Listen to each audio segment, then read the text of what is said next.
Hello বন্ধুরা, কেমন আছো সবাই? দেখো বন্ধুরা, আজকে এসেছি আমি দক্ষিণেশ্বর। 7টার মধ্যে পৌঁছে গেছি। বাড়ি থেকে বেরিয়েছে 6টা 20-তে, আর এখানে 7টার ভেতর পৌঁছে গেছি, কারণ আমাদের বাড়ি থেকে দক্ষিণেশ্বর বেশি দূরে নয়। মানে ট্রেনে গেলে একটু দেরি হয়, কিন্তু বাসে গেলে খুবই তাড়াতাড়ি হয়ে যায়। তো দেখো বন্ধুরা, আমরা দক্ষিণেশ্বর মন্দিরের মধ্যে কিন্তু ঢুকে গেছি। প্রথমে ব্রিজ দিয়ে নেমে তোমার মন্দিরের সামনে এসেছি, আর সেখান থেকে যে ভিতরে আসি, আর একদম যেখানে মায়ের মূর্তি আছে সেই জায়গাটায় যেতে গেলে মোবাইল, ব্যাগ কিছুই নিতে দেয় না। চপ্পল সব কিছু বাইরে একটা কাউন্টার আছে, সেখানে জমা দিয়ে আসতে হয়।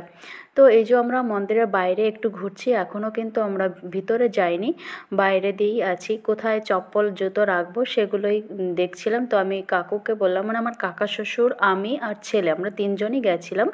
তো আমি বললাম যে ওই ঘরটায় জুতো আর ব্যাগ, মোবাইল এগুলোই জমা করে ওখানে চলো। তো ওখানে জমা করার পরে আমরা পুজো করে এসেছি। কিন্তু পুজো যখন করেছি বন্ধুরা, সেখানে তো মোবাইল নিতে দিইনি, তো সেখানে আর ভিডিও করতে পারিনি। তো সেখান থেকে বেরিয়ে এসে আমরা একটা জলের জার কিনেছি, মানে জল নিয়ে আসবো, ওখানে গঙ্গার জল নিয়ে আসবো, বাড়িতে পুজো করতে লাগে, তাই জন্য গঙ্গার জল আনার জন্য আমরা সেখানে যাচ্ছিলাম, মানে জলের জারটা কিনে।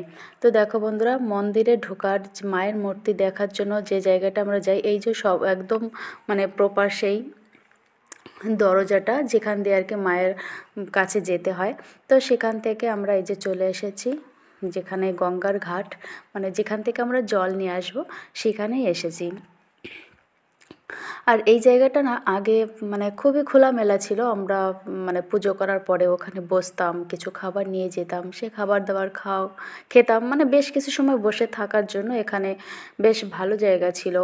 আর বানরগুলো মানে মাথার উপর দিয়ে গাছে এদিক ওদিক করতো, আমরা সেগুলো দেখতাম, বেশ মজা হতো। কিন্তু এখন না পুরো জায়গাটাই কভার করে দিয়েছে, বন্ধ করে দিয়েছে, মানে শুধু চানের ঘাটে চান করবে লোকেরা, জল নেবে, ব্যাস এইটুকু। সেখান থেকে বেরিয়ে আসতে হবে বাইরে।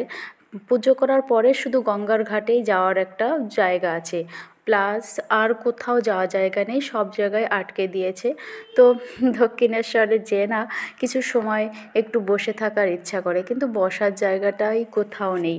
ওখানে পুজো দিতে হবে, বেরিয়ে আসতে হবে, গঙ্গার ঘাটে যেতে হবে, জল আনতে হবে, তারপরে যদি তোমার কিছু খাবার খেতে হয় তো একটুখানি সামনের দিকে রাস্তার দিকে বেরিয়ে আসে তবেই খেতে হবে। কিন্তু মন্দিরের ওখানে পুজো দেওয়ার পরে যে কিছু সময় তুমি বসে থাকবে, সে জায়গাটা একদমই নেই, জানো তো বন্ধুরা। এই জন্য আমার এখন আর একদমই ভালো লাগে না, পুজো দিয়েই বেরিয়ে চলে আসতে হয়, খুবই খারাপ লাগে। তো আমাদের জল নেওয়া হয়ে গেছে, যেটা কেনার কিছু ছিল সেটা কিনে আমরা এই যে বন্ধুরা মন্দির থেকে আমরা বেরিয়ে আসছি, আর এখন লিফট করে আমরা ব্রিজের উপর উঠব। তারপরে সেখান থেকে আমরা ভেবেছি ট্রেনে উঠব, কিন্তু ট্রেন প্রচুর লেট ছিল, যার জন্য আমরা আবার বাসে করে আসতে হয়েছে বাড়ি।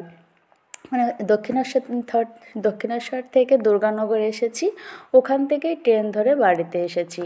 কিন্তু দক্ষিণেশ্বর থেকে যে ট্রেনটা, সেটা এত লেট ছিল আজকে, প্রচুর মানে ট্রেনের খুব গন্ডগোল ছিল তার জন্য। আর এই যে দেখো, ব্রিজের উপর দুই পাশ দিয়ে যাওয়া আসার রাস্তা, আর মাঝখানে হচ্ছে এই লোকেরা আর কি দোকান দিয়েছে। এখানে অনেক কিছু দক্ষিণেশ্বরের সব জিনিস, পুজোর জিনিস পাওয়া যায়, তো এখান থেকে অনেকে সব কিছু কেনে। তো আমরা বেরিয়ে এসেছি, আর ব্রিজ দিয়ে এখন নিচে নামবো ট্রেন স্টেশনে যাওয়ার জন্য। তো এখানে আছি, তো পরে দেখলাম ট্রেনে যখন অনেক লেট, তাই জন্য এই যে বাস স্ট্যান্ডে আবার চলে এসেছি বন্ধুরা, বাস ধরে বাড়িতে যাব। তো বাস ধরে বাড়িতে যেতে আমাদের বেশি সময় লাগেনি, অল্প সময়ের মধ্যে আমাদের বাড়িতে চলে আসতে হয়। আর বাস স্ট্যান্ড আমরা পাচ্ছি না, কোন বাসে উঠবো, তাই একটু দাঁড়িয়ে আছি। তো এখনই আমাদের বাস চলে আসবে। তো বন্ধুরা, ভিডিওটি কেমন লাগছে অবশ্যই কিন্তু কমেন্ট করে জানাবে, ঠিক আছে।